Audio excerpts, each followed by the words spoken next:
These are the some contents which we are going to cover in this video.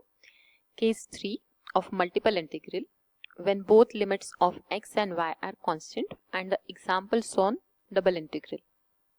These are the learning objective of this video.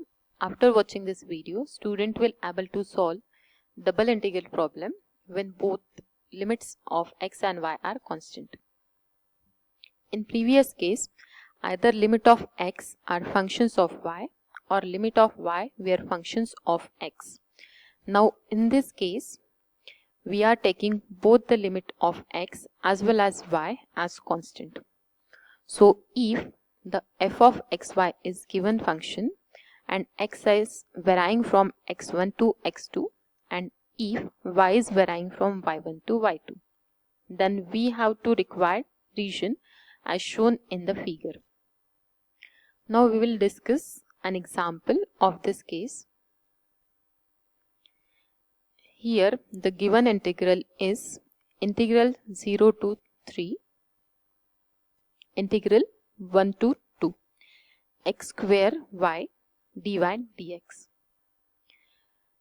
X square y is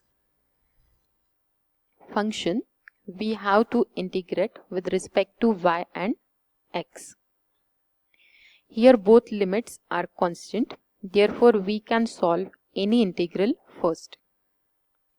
So we solve the inner integral first, and after solving this integral, we get the answer as 3x square by 2.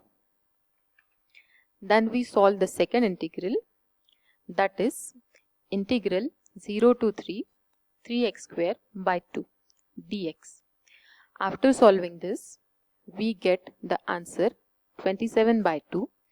This is the final answer of given double integral. These are some problems. Thank you.